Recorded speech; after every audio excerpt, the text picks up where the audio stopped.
Hello everyone, welcome to IAS origin. This is Anubhav Deepani, faculty at IAS origin. आपने कई बार ऐसा देखा होगा कि बहुत बड़े बड़े नेता और लीडर्स कई बार जेल चले जाते हैं, लेकिन कई केसेस में ऐसा होता है कि जेल में बैठे बैठे वो इलेक्शन लड़ लेते हैं और जीत भी जाते हैं। और कई बार ऐसा होता है कि किसी पॉलिटिकल लीडर को अगर जेल हो गई तो उसके इलेक्शन लड़ने पर बैन लगा दिया जाता है। और यहां तक हम यह भी देखते हैं कि इलेक्शन से जस्ट पहले इलेक्शन कमीशन इतनी ज्यादा पावरफुल हो जाती है कि किसी मिनिस्टर पर, चीफ मिनिस्टर पर, सिटिंग एमपी या एमएलए पर किसी भी तरीके का बैन भी वो लगा सकती है। ये सब चीजें हैं क्या, और ये कानून इस देश में आया कहां से है?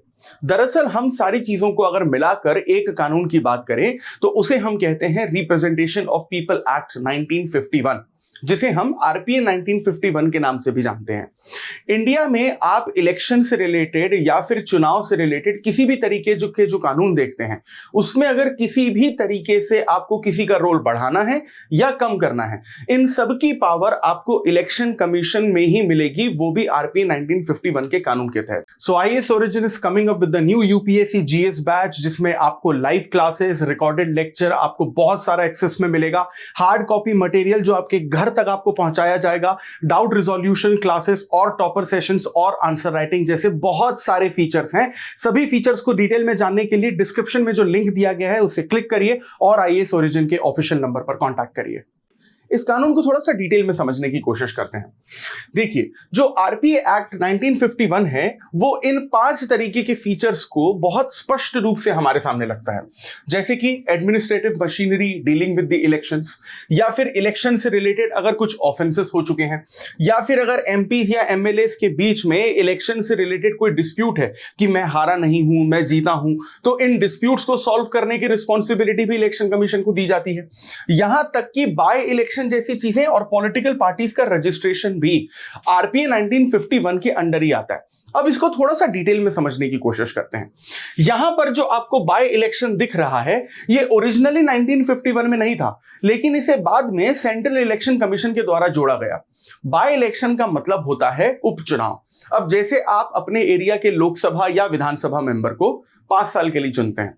मान लेते हैं कि 5 साल का टेन्योर कंप्लीट होने से पहले ही उस पर्सन की डेथ हो जाती है, या फिर वो रिजाइन कर देता है, या फिर उसकी पोस्ट उससे छीन ली जाती है। तो मान लीजिए कि अगर उस पर्सन की डेथ हो जाती है या रिजाइन कर देता है तीसरे साल में, अब 2 साल तो उसके टेन्योर के बचे हैं, तो बचे हुए उन 2 साल के लिए उसकी सीट को खाली तो छोड़ा नहीं जाएगा, और सिर्फ एक सीट के खाली होने की वजह से पूरी की पूरी विधानसभा या लोकसभा का भी इलेक्शन नहीं करवाया जाएगा।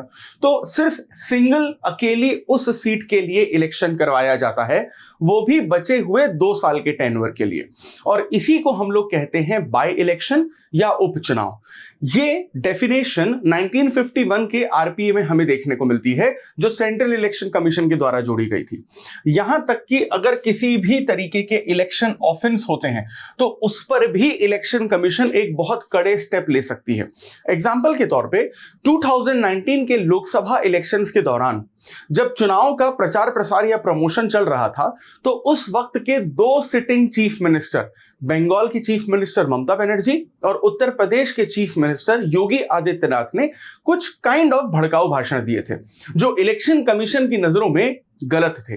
इसीलिए उस वक्त इलेक्शन कमीशन ने इन 2 सिटिंग चीफ मिनिस्टर्स को यह ऑर्डर दिया था कि 72 घंटे तक आप पब्लिक प्लेस में नहीं दिखेंगे और अपनी पार्टी की तरफ से किसी भी तरीके का प्रमोशन नहीं करेंगे। इतनी पावर दे देता है representation of people act 1951 election commission को। इसके अलावा अगर किसी भी इलेक्शन में किसी भी तरीके का डिस्प्यूट हो 2 कैंडिडेट्स के बीच में, कि वोटिंग में किसी तरीके की गड़बड़ की गई है या ईवीएम में किसी तरीके की गड़बड़ की गई है, और इलेक्शन उस वक्त तक नहीं हुआ है, यानी इलेक्शन चल ही रहा है या फिर जस्ट रिजल्ट आया ही है, तो उस डिस्प्यूट को सॉल्व करने की जिम्मेदारी भी इलेक्शन कमीशन की होती है। यह भी आरपीए 1951 में ही लिखा है। यहां तक कि हम लोग इस देश में अलग अलग तरह की पॉलिटिकल पार्टीज देखते हैं, जैसे national political party, state political party, या कोई रिकॉग्नाइज्ड रीजनल पॉलिटिकल पार्टीज। इन सारी की सारी पॉलिटिकल पार्टीज का जो रजिस्ट्रेशन का काम है वो भी आरपीए 1951 के तहत इलेक्शन कमीशन ही करता है। अब हम लोग इसके थोड़े बहुत क्वालिफिकेशंस पे आते हैं। आरपीए 1951 इस बारे में भी बात करता है कि अगर इंडिया में आपको इलेक्शन लड़ना है तो इलेक्शन लड़ने की क्या क्या क्वालिफिकेशंस होनी चाहिए। जैसे इंडियन सिटीजन तो आपको होना ही चाहिए, आपको बैंकरप्ट भी नहीं होना चाहिए, आप मेंटली स्टेबल होने चाहिए। इसके अलावा आपकी जो मिनिमम एज है वो अलग अलग इलेक्शन के लिए अलग अलग है। जैसे पंचायत और नगर पालिका के लिए 21 ईयर्स है, विधानसभा या लोकसभा के लिए 25 ईयर्स है, विधान परिषद या राज्यसभा के लिए 30 ईयर्स है, और गवर्नर बनने के लिए, वाइस प्रेसिडेंट बनने के लिए और प्रेसिडेंट बनने के लिए ये मिनिमम एज 35 ईयर्स मानी जाती है।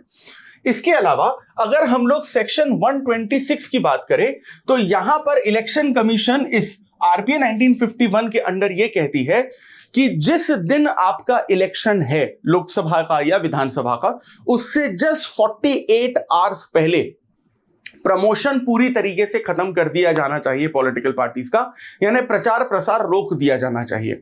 एग्जाम्पल के तौर पे मान लीजिए कि अगर आप जहां पर रहते हैं वहां पर 5 जनवरी को वोटिंग है, तो 5 जनवरी को जो वोटिंग है वो कितने बजे खत्म की जाती है? अप्रोक्स शाम को 6 बजे।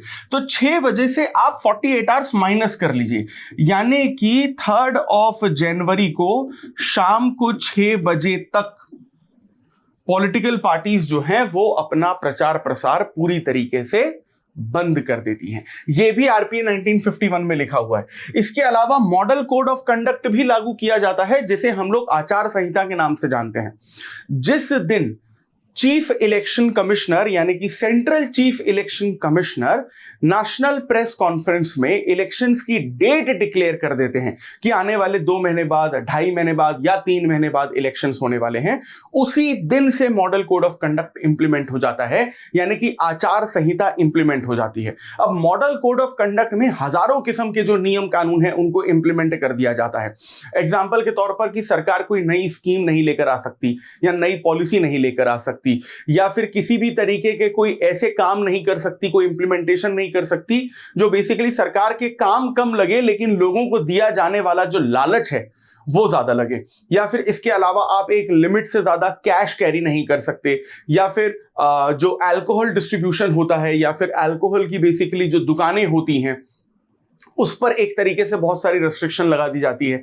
क्योंकि क्या है कि पैसे के नाम पर या शराब के नाम पर कई बार पॉलिटिकल पार्टीज जो हैं वो वोट खरीदती भी हैं। तो इन चीजों को रोकने के लिए model code of conduct implement कर दिया जाता है, जो अगेन आपके आरपीए 1951 के अंडर ही आता है। इसके अलावा यहां पर डिस्क्वालिफिकेशन की भी बात की जाती है एमपी और एमएलए की। आरपीए के सेक्शन 8 क्लॉज 3 में क्लियरली ये लिखा है कि अगर किसी सिटिंग मेंबर ऑफ पार्लियामेंट या सिटिंग एमएलए को किसी भी क्रिमिनल केस में 2 साल या 2 साल से ज्यादा की अगर सजा हो जाती है, ये 2 साल बहुत इंपॉर्टेंट है, 2 साल से अगर 1 दिन भी कम की सजा हुई तो ये सेक्शन 8 क्लॉज 3 काम नहीं करेगा। 2 साल या 2 साल से ज्यादा की सजा हो जाती है तो उनका डिस्क्वालिफिकेशन उसी वक्त कर दिया जाता है, यानी कि उसी वक्त उनसे वो पोस्ट छीन ली जाती है। आपने रीसेंट एग्जांपल राहुल गांधी का भी देखा होगा। उन्होंने बेसिकली किसी एक रैली में किसी एक पर्टिकुलर सरनेम पर कोई एलिगेशन लगा दिए थे, तो उस पर्टिकुलर सरनेम वाले किसी एक गुजरात के एमएलए ने राहुल गांधी के खिलाफ जो है वो डिफेमेशन जो केस है वो कर दिया था, और ये डिफेमेशन केस राहुल गांधी गुजरात के एक सबऑर्डिनेट कोर्ट में हार गए। अब उस डिस्ट्रिक्ट कोर्ट ने ये कहा कि राहुल गांधी को 2 साल की सजा होगी। तो जैसे ही उन्हें 2 साल की सजा हुई तो उस वक्त वो लोकसभा के मेंबर थे केरला के वायनाड से, तो उनका डिस्क्वालिफिकेशन कर दिया गया। आप लालू प्रसाद यादव का केस भी देख सकते हैं कि जब बेसिकली उनको 2 साल या 2 साल से ज्यादा की सजा हुई तो उनका भी डिस्क्वालिफिकेशन हुआ था। अब यहां पर एक और चीज है, मान लीजिए कि आप 2024 में इलेक्शन जीत जाते हैं और आप 2029 तक लोकसभा के मेंबर रहते हैं, लेकिन इसी बीच मान लीजिए कि 2025 में आपको किसी क्रिमिनल केस में 2 साल की सजा हो जाती है। मान लेते हैं 2 ही साल की होती है मिनिमम, तो अब 2025 में आपका डिस्क्वालिफिकेशन हो जाएगा और आप 2027 तक 2027 तक जेल में रहेंगे। लेकिन जिस दिन आप जेल से बाहर निकलेंगे, ऐसा नहीं है कि तुरंत आप इलेक्शन लड़ लेंगे। इस सेक्शन 8 क्लॉज 3 में यह कहा गया है कि जिस दिन आप जेल से बाहर निकलोगे उसके बाद 6 साल का आप पे और बैन लगेगा और आप नेक्स्ट 6 इयर्स तक भी इलेक्शन नहीं लड़ पाओगे, जेल से निकलने के बाद का 6 इयर्स। यानी कि यहां पर वो पर्सन 2033 तक किसी भी तरीके से इलेक्शन नहीं लड़ पाएंगे। इसीलिए हम लोग सेक्शन 8 क्लॉज 3 को आरपीएन 1951 में रखते हैं डिस्क्वालिफिकेशन के लिए। इसके अलावा अगर सेक्शन 11 की हम लोग बात करते हैं तो ये इलेक्शन कमीशन को इस बात की भी पावर देता है कि अगर किसी का डिस्क्वालिफिकेशन हुआ है किसी एक पर्टिकुलर टाइम पीरियड के लिए, तो इलेक्शन कमीशन या तो उसके डिस्क्वालिफिकेशन को पूरी तरीके से खत्म कर सकती है या तो उसके टाइम पीरियड को थोड़ा सा कम भी कर सकती है। अब आरपीए में और भी कुछ चीजें इंपॉर्टेंट हैं जो फैक्चुअली आपके लिए बहुत ज्यादा इंपॉर्टेंट है। अब ये जो मॉडल कोड ऑफ कंडक्ट पहली बार इंप्लीमेंट किया गया था इंडिया में, वो हमेशा से नहीं किया गया था। 1960 में केरला के लेजिस्लेटिव असेंबली इलेक्शन यानी विधानसभा इलेक्शन में इसको पहली बार इंप्लीमेंट किया गया था। लोकसभा इलेक्शन में इसको सबसे पहली बार 1962 में इंप्लीमेंट किया गया था, लेकिन पायलट प्रोजेक्ट के नाम पर। अब पायलट प्रोजेक्ट क्या होता है? जब भी गवर्नमेंट किसी बहुत बड़ी स्कीम को, बहुत बड़े प्लान को इंप्लीमेंट करती है, तो पहले यह चेक करना होता है कि यह प्लान सक्सेसफुली काम करेगा कि नहीं करेगा। तो उसे छोटे स्तर पर पहले इंप्लीमेंट किया जाता है, और अगर छोटे स्तर पर इंप्लीमेंटेशन में ये सक्सेसफुल हो जाता है तब उसे बड़े लेवल पर किया जाता है। तो छोटे लेवल पर जो आप उसका इंप्लीमेंटेशन कर रहे हो उसी को हम लोग पायलट प्रोजेक्ट के नाम से जानते हैं। तो लोकसभा इलेक्शन में इसे 1962 में इंप्लीमेंट किया गया था। वहीं अगर हम लोग फुल फ्लेज इंप्लीमेंटेशन देखें तो वो किया गया था लोकसभा के 1991 में इलेक्शन में। अब एक और चीज, आज की डेट में हम लोग ईवीएम का इस्तेमाल करते हैं, यानी कि इलेक्ट्रॉनिक वोटिंग मशीन का इस्तेमाल करते हैं। ईवीएम से पहले उस तरीके से वोट नहीं दिए जाते थे जैसे आज आप लोग देते हैं।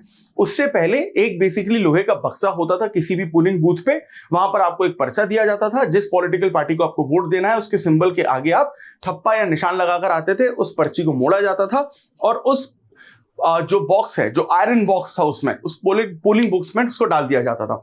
लेकिन उसमें कई बार क्या है कि अटैक इस तरीके से होते थे कि पॉलिटिकल पार्टी के कुछ गुंडे कभी कभी वो बॉक्स ही चुरा कर ले जाते थे, या फिर उसमें कई बार इंक डाल देते थे, तो सारा का सारा इलेक्शन कैंसिल हो जाता था और फिर उसके काउंटिंग में भी बहुत ज्यादा वक्त लगता था। अब लेकिन इसे इलेक्ट्रॉनिक वोटिंग मशीन को सबसे पहले 1982 में स्टैब्लिश किया गया था, ट्राई किया गया था केरला असेंबली इलेक्शन के एक बाय इलेक्शन में, और लोकसभा इलेक्शन में इसको लाया गया था 2004 में। लेकिन फुल फ्लेज इलेक्शन में, स्टेट असेंबली इलेक्शन में सबसे पहले 1999 में गोवा में इसको इंप्लीमेंट किया गया था। और ईवीएम के बाद हमें वीवीपैट नाम की भी एक चीज देखने को मिलती है। आपने नोटिस किया होगा कि जब भी आप ईवीएम में वोट देने के लिए जाते हैं और किसी भी पॉलिटिकल पार्टी का बटन दबाते हैं, तो हर 6वें 7वें या 8वें वोट में रैंडमली ऐसा होता है कि मान लीजिए कि आपने किसी एक पर्टिकुलर पॉलिटिकल पार्टी को वोट दिया, तो आपने जिसको वोट दिया है आपको श्योरिटी चाहिए कि वोट उसे ही गया है कि नहीं। तो वो जो बेसिकली वहां पर बटन रहते हैं उसके बाजू में एक कांच का ग्लास बना होता है, एक बॉक्स बना होता है, उसके अंदर से पर्ची निकलती है जिसको आप छू तो नहीं सकते क्योंकि वो अंदर ही है। उस पर्ची में लिखा रहता है कि आपने किसको वोट दिया और किसको गया, और वो पर्ची वहां पर 7 सेकंड्स के लिए ठहरी होती है, 7 सेकंड के लिए रुकी होती है। यू सी दैट पर्ची और फिर वो अंदर चली जाती है। इसे हम लोग वीवीपैट कहते हैं, ताकि लोगों का जो भरोसा है वो ईवीएम पर कायम रहे, ईवीएम पर बना रहे। तो इसी तरीके के इंटरेस्टिंग टॉपिक को आप डिटेल में और आसान भाषा में समझना चाहते हैं जो आपकी यूपीएससी सिविल सर्विसेज एग्जामिनेशन की प्रिपरेशन को और इजी बनाएगा। So for that please stay tuned to IAS origin, like, share and subscribe this channel. I will see you in the next video. Thank you very much.